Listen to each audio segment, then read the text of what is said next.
Yan po, pinutol-putol po natin yung kangkong. Kinuha din natin yung tangkay, dahon. And then, magsisigang po tayo ng fresh na lumahan.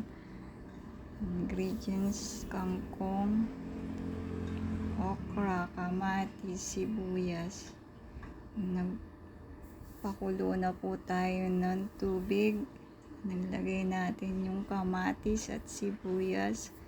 Kumukulo na po siya. Nilagay natin ang ating okra.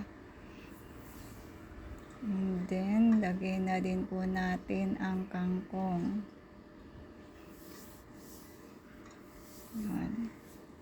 Kumukulo na po siya. And then, lagay na po natin ang ating fresh na lumahan.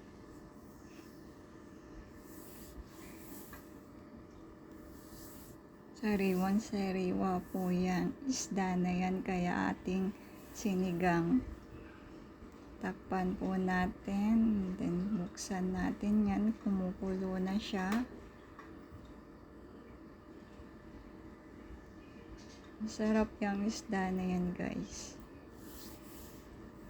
Lagyan natin ang ating sinigang mix. Then, nilagyan din natin ng salt. Yan po. Mabilis lang lang po siyang maluto. Luto na po siya. Thank you for watching. Bye!